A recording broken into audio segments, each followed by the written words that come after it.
नमस्कार, मैं रविंद्र कुमार। कक्षा 12 का पॉलिटिकल साइंस का सितंबर 2024 में जो हाफ ईयरली असेसमेंट एग्ज़ाम हुआ है, आज की इस वीडियो में उसी को पूरी तरह से हल किया गया है। सामान्य निर्देश हैं कि सभी प्रश्न अनिवार्य हैं और प्रश्न पत्र जो है वो 4 खंडों में बटा हुआ है। बताया हुआ है खंड ए में क्या है, कितने प्रश्न हैं, और खंड बी में कितने प्रश्न हैं, डी में कितने प्रश्न हैं और उनके कितने अंक हैं और कितने शब्दों में उसका उत्तर देना है। तो ये 90 मिनट का पेपर हुआ है और इसके लिए 40 जो पूर्णांक है, मार्क्स हैं, वो निर्धारित किए गए थे। तो पहले प्रश्न पर जो सेक्शन ए है वो एमसीक्यू और ऑब्जेक्टिव टाइप क्वेश्चंस का है और पहला प्रश्न पूछा गया है कि भाषा के आधार पर राज्यों के पुनर्गठन का एक नकारात्मक प्रभाव पड़ा है। भाषा के आधार पर राज्यों के पुनर्गठन का एक नकारात्मक प्रभाव पड़ा है। ए है शक्ति विभाजन की धारणा को साकार किया है। बी है विभिन्नता के सिद्धांत को स्वीकार कर लिया गया। सी राज्यों की सीमाओं का निर्धारण एकरूपता के आधार पर किया गया और डी है देश के कई इलाकों में अलग व छोटे राज्य बनाने की मांग को लेकर आंदोलन शुरू हो गए। तो नकारात्मक पूछा गया है, तो नकारात्मक में जो इसका सही जवाब है वो डी ऑप्शन है। देश के कई इलाकों में अलग व छोटे राज्य बनाने की मांग को लेकर आंदोलन शुरू हो गए हैं। प्रश्न नंबर 2 है, पूछा गया है कि लोकसभा का तीसरा आम चुनाव किस वर्ष हुआ। ए पर 1951, बी पर 1962, सी पर 1967 और डी पर 1957। जो पहला आम चुनाव था 1952 में हुआ, तो जो तीसरा आम चुनाव था वो 1962 में हुआ। इसलिए सही जवाब जो है इसका वो बी है, 1962 में। प्रश्न नंबर 3 है, थोड़ा सा हटके पूछा गया है, निम्नलिखित घटनाओं को काल क्रमानुसार व्यवस्थित कीजिए। निम्नलिखित घटनाओं को काल क्रमानुसार विभाजित कीजिए। भारत आज़ाद हुआ, बॉम्बे प्लान, योजना आयोग का गठन और चौथे नंबर पर है पहली पंचवर्षीय योजना। तो इनको पहले कौन सी घटना हुई, दूसरे नंबर पर कौन सी घटना हुई, ये बताना है। तो भारत स्वतंत्र हुआ 1947 में और बॉम्बे प्लान जो थी वो 1944 में बनाया गया था, तो पहले नंबर पर 1944 आएगा और दूसरे नंबर पर जो है वो 1 नंबर आएगा। भारत आज़ाद हुआ 1947 में। योजना आयोग का गठन 1951 में हुआ। योजना आयोग का गठन 15 मार्च 1950 को हुआ, तो ये तीसरे नंबर पर आएगा। और पहली पंचवर्षीय योजना 1 अप्रैल 1951 से लागू हुई। तो इसका जो सही जवाब है वो बी ऑप्शन आएगा। इसमें बताया गया है कि कौन सा पहले नंबर पर, कौन सा दूसरे नंबर पर आएगा। प्रश्न नंबर 4 है, 25 जून 1975 को घोषित राष्ट्रीय आपातकाल का आधार क्या था।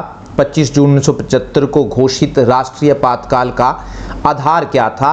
4 ऑप्शन दे रखे हैं। ए पर आंतरिक गड़बड़ी, बी पर चीन का भारत पर आक्रमण, सी भारत पाकिस्तान युद्ध और डी है 1974 की रेलवे कर्मचारियों की हड़ताल। तो सही जो ऑप्शन है इसका वो ए आएगा। आंतरिक गड़बड़ी के नाम पर या धारा 352 के नाम पर 25 जून 1975 को राष्ट्रीय आपातकाल की घोषणा की गई थी। प्रश्न नंबर 5 है और पूछा गया है कि 1991 में लागू की गई नई आर्थिक नीति किसके प्रधानमंत्री काल में लागू की गई। नई आर्थिक नीति किसके प्रधानमंत्री काल में लागू की गई। ए पर डॉक्टर मनमोहन सिंह, बी पर अटल बिहारी वाजपेयी, सी पर पीवी नरसिम्हा राव और डी पर है वीपी सिंह। तो उस समय जो प्रधानमंत्री थे वीपी सिंह थे, उनके प्रधानमंत्री काल में नई आर्थिक नीति लागू की गई थी। डॉक्टर मनमोहन सिंह उस समय भारत के वित्त मंत्री हुआ करते थे। प्रश्न नंबर 6 है और खालिस्तान है, पूछा गया है कि 1971 के लोकसभा चुनाव में कांग्रेस पार्टी ने डैश का नारा दिया। खालिस्तान पूछा गया है कि खालिस्तान का, तो उसमें आता है गरीबी हटाओ का नारा, बड़ा मशहूर हुआ तो उस समय। तो सही जवाब गरीबी हटाओ का नारा है। प्रश्न नंबर 7 है, 1985 में पंजाब समझौता डैश और डैश नेता के बीच हुआ था। नेताओं के नाम पूछे गए थे। तो 1985 में जो पंजाब समझौता हुआ था वो राजीव गांधी तत्कालीन भारत के प्रधानमंत्री थे और हरचंद सिंह लोंगोवाल के बीच ये समझौता हुआ था। प्रश्न नंबर 8 है, पंचशील के 5 सिद्धांत किस वर्ष घोषित किए गए। पंचशील के 5 सिद्धांत किस वर्ष घोषित किए गए। तो 1954 में इनकी घोषणा की गई थी। और प्रश्न नंबर 9 है, 1975 में राष्ट्रीय आपातकाल की घोषणा के समय 1975 में राष्ट्रीय आपातकाल की घोषणा के समय राष्ट्रपति कौन थे। तो उस समय जो राष्ट्रपति थे वो फखरुद्दीन अली अहमद थे। और प्रश्न नंबर 10 है, पूछा गया निम्नलिखित कथन ए और कारण आर पढ़कर नीचे दिए गए विकल्पों में से एक को चुने। कथन पर ए पर दिया गया है, असर्शन पर केंद्र सरकार ने 1978 में पिछड़े वर्गों की स्थितियों में सुधार के तरीकों की जांच और सिफारिश करने के लिए एक आयोग नियुक्त किया। और कारण है, स्वतंत्रता प्राप्ति के बाद यह दूसरी बार था जब सरकार ने ऐसे आयोग की नियुक्ति की थी। तो ए पर पूछा, ए पर इसका ऑप्शन दे रखे हैं कि कथन ए और कारण आर दोनों सही हैं, कारण आर कथन ए की सही व्याख्या करता है। बी पर है कि कथन ए और कारण आर दोनों सही हैं और कारण आर कथन ए की सही व्याख्या नहीं करता है। सी कथन ए सही है, कारण आर गलत है। और डी पर है कथन ए गलत है, कारण आर सही है। तो सही जवाब जो है वो ऑप्शन ए आएगा, कथन ए और कारण आर दोनों सही हैं, कारण आर कथन ए की सही व्याख्या करता है। उसके बाद सेक्शन बी है, सेक्शन बी जो है वो very short answer type questions का है और ये 2-2 नंबर के सारे जो प्रश्न हैं। प्रश्न नंबर 11 है, पूछा गया है भारत के विभाजन से पैदा हुई 2 समस्याओं का वर्णन करो। भारत के विभाजन से पैदा हुई 2 समस्याओं का तो कई सारी मुश्किलें थी उस समय। तो पहले नंबर पर आप लिख सकते हैं कि भारत विभाजन के कारण लाखों की संख्या में जो हिंदू और सिख शरणार्थी आए थे उनके पुनर्वास की समस्या पैदा हुई। दूसरे नंबर पर भारत विभाजन से हिंदुओं और मुसलमानों में दंगे भड़क उठे। और तीसरे नंबर पर आप लिख सकते हैं, 2 लिखनी है, भारत विभाजन से देशी रियासतों की भारत में मिलाने की समस्या पैदा हुई। तो ये 2-3 आप लिख सकते हैं। प्रश्न नंबर 12 है, पूछा गया भारत और पाकिस्तान के बीच झगड़े के 2 कारण कौन से हैं। झगड़े के 2 कारण कौन से हैं। तो पहले नंबर पर हम कह सकते हैं कि दोनों देशों के बीच तनाव का सबसे बड़ा कारण कश्मीर है। पाकिस्तान कश्मीर के भारत में विलय को स्वीकार नहीं करता है। दूसरा, पाकिस्तान बांग्लादेश की स्थापना के लिए भारत को जिम्मेदार मानता है। और तीसरे नंबर पर आप लिख सकते हैं कि पाकिस्तान का जम्मू कश्मीर में आतंकवादी गतिविधियों को बढ़ावा देना भी दोनों देशों के बीच तनाव का एक कारण है। प्रश्न नंबर 13 है और पूछा गया है कि रेलवे कर्मचारियों की हड़ताल कब और क्यों हुई थी। कब और क्यों। तो रेलवे कर्मचारियों की जो हड़ताल थी मई 1974 में 74 में हुई थी। और क्यों हुई थी। रेलवे कर्मचारी सरकार से अपना वेतन बढ़ाने और बोनस देने की मांग कर रहे थे।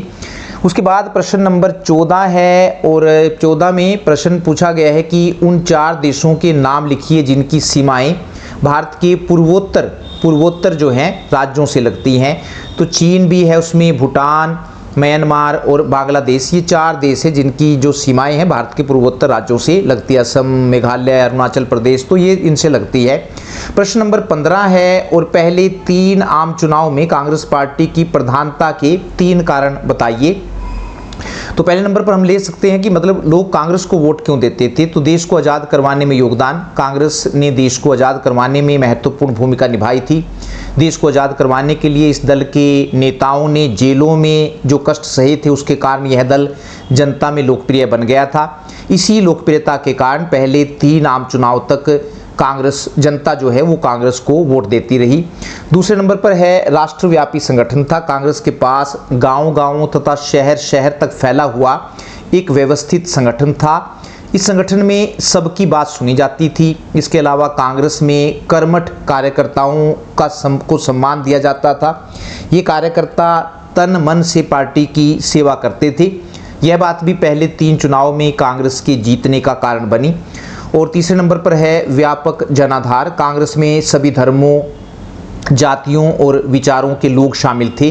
देश के आज़ाद होने के बाद भी ये लोग कांग्रेस से जुड़े रहे और चुनाव में कांग्रेस को ही वोट देते रहे। प्रश्न नंबर 16 है विकास के पूंजीवादी मॉडल से क्या अभिप्राय है। तो विकास के पूंजीवादी मॉडल को अमेरिका और यूरोप के अधिकतर देशों में अपनाया गया है। यूरोप और अमेरिका के अधिकतर देशों में अपनाया गया है। इसे बाजार अर्थव्यवस्था मॉडल के नाम से भी जाना जाता है।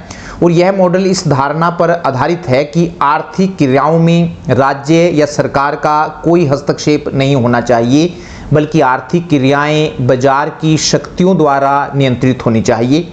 यह मॉडल मुक्त व्यापार, खुली प्रतियोगिता, निजीकरण, आधुनिकरण और उदारीकरण का समर्थन करता है। प्रश्न नंबर 17 है 1960 के दशक को खतरनाक दशक क्यों कहा जाता है। 1960 के दशक को खतरनाक दशक क्यों कहा जाता है। कोई 3 तर्क दीजिए। तो पहले नंबर पर हम देश 1960 के दशक को खतरनाक दशक इसलिए कहा जाता है क्योंकि नंबर 1, इस दशक में भारत को 1962 में चीन से और 1965 में पाकिस्तान से युद्ध करना पड़ा। 2 नंबर पर हम कह सकते हैं कि 1964 में पंडित जवाहरलाल नेहरू की मृत्यु से भारत को अपूरणीय क्षति हुई। और 3 नंबर पर है कि 1966 में भारत के प्रधानमंत्री श्री लाल बहादुर शास्त्री की ताशकंद में मृत्यु हो गई। यह भी भारत के लिए एक दुखद घटना थी। प्रश्न नंबर 18 है, गठबंधन सरकार से क्या अभिप्राय है? गठबंधन सरकार से क्या अभिप्राय है? तो जब चुनाव में किसी भी दल को पूर्ण बहुमत प्राप्त नहीं होता है, और कई दल मिलकर सरकार बनाते हैं तो इसे गठबंधन सरकार या फिर मिलीजुली सरकार कहते हैं। गठबंधन सरकार की विशेषताओं की अगर बात करें तो पहले नंबर पर है, गठबंधन सरकार में कम से कम 2 राजनीतिक दल शामिल होते हैं। गठबंधन सरकार में शामिल सभी राजनीतिक दल सबसे पहले सर्वसम्मति से अपना नेता चुनते हैं और उसके बाद उसके नेतृत्व में सरकार का गठन करते हैं। और तीसरे नंबर पर है, गठबंधन सरकार का एक न्यूनतम साझा कार्यक्रम होता है। यह कार्यक्रम गठबंधन में शामिल सभी राजनीतिक दलों द्वारा आपस में बातचीत करके तैयार किया जाता है। उसके बाद सेक्शन डी जो है वो लॉन्ग आंसर टाइप क्वेश्चंस का है, बड़े इनके जवाब देने हैं आपने, और इसमें अथवा भी क्वेश्चन करके है हर प्रश्न। कहा जाता है कि राष्ट्र व्यापक अर्थों में एक कल्पित समुदाय होता है और सर्वसामान्य विश्वास, इतिहास, राजनीतिक आकांक्षा और कल्पनाओं से एक सूत्र में बंधा होता है। उन विशेषताओं की पहचान करें जिनके आधार पर भारत एक राष्ट्र है। तो राष्ट्र एक कल्पित समुदाय नहीं है, बल्कि राष्ट्र का अर्थ लोगों के ऐसे समूह से है जिनमें एकता की जबरदस्त भावना होती है। यह एक ऐसी प्रक्रिया है जो लोगों में से अपनी जाति, धर्म, गांव और शहर के प्रति वफादारी के स्थान पर एक विशाल केंद्रीय सत्ता के प्रति वफादारी की भावना पैदा करती है। लेकिन इतना सब होते हुए भी एक देश तब तक राष्ट्र नहीं बन सकता है जब तक उस देश की जनता अपने राष्ट्र के प्रति सर्वमान्य विश्वास न रखती हो। कुछ ऐसी विशेषताएं हैं जिनके आधार पर भारत को एक राष्ट्र कहा जा सकता है। उसमें पहली है भौगोलिक एकता। राष्ट्र को जन्म देने में ज़मीन का बहुत अधिक महत्व होता है। जब लोगों का एक समूह किसी निश्चित भूभाग पर साथ साथ रहने लग जाता है तो उनमें एकता की भावना पैदा हो जाती है।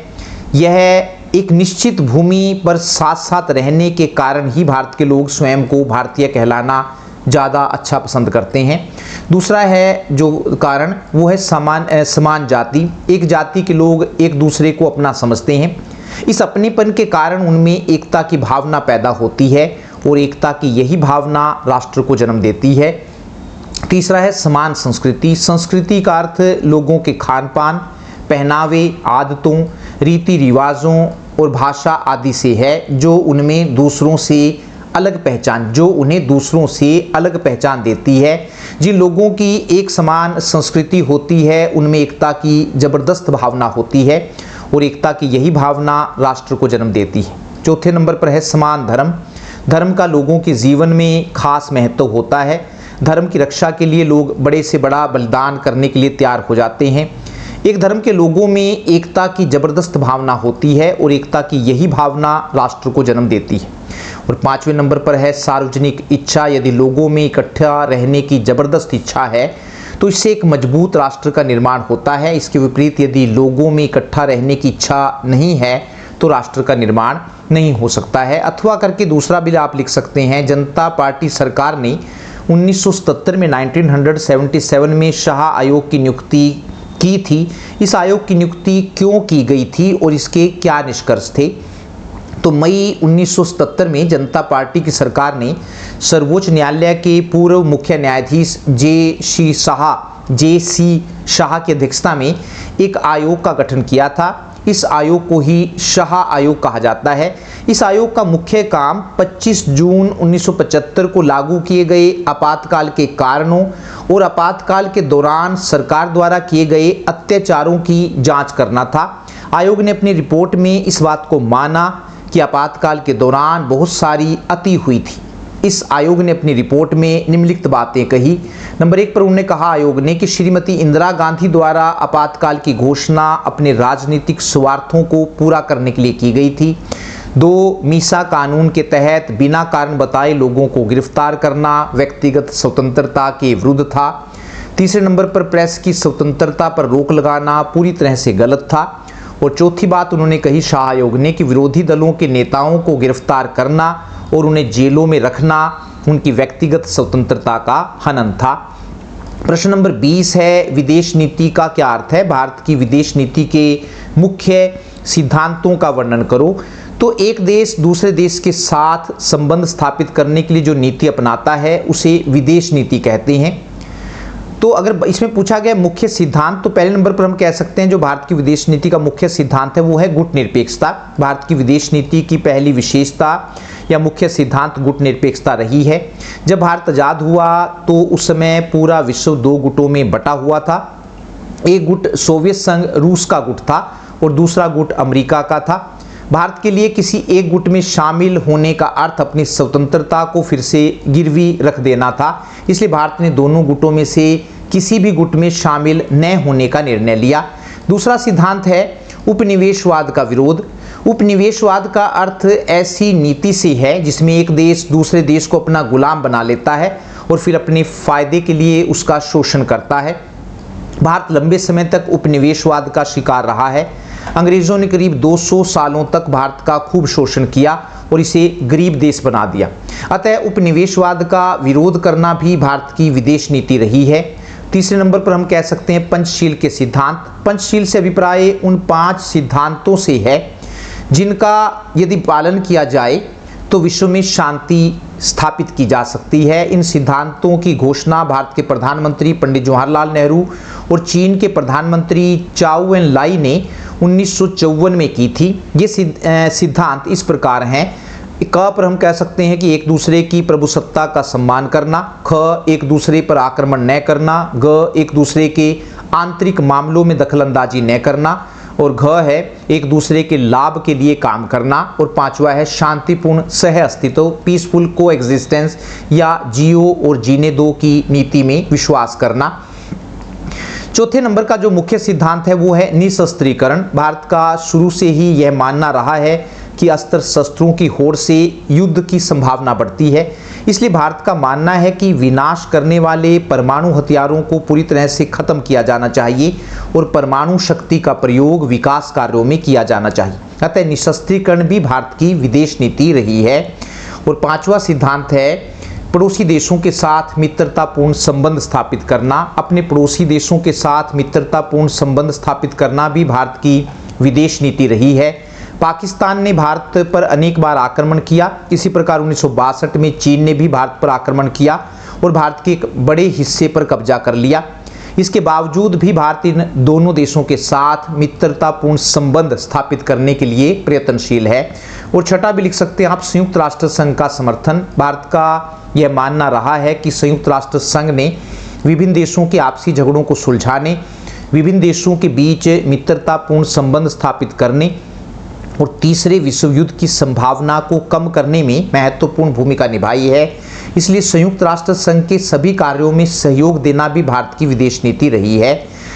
या अथवा करके आप लिख सकते हैं, पूछा गया है कि असम का आंदोलन सांस्कृतिक स्वाभिमान और आर्थिक पिछड़ेपन की मिलीजुली अभिव्यक्ति था। इस कथन पर अपने विचार प्रकट कीजिए।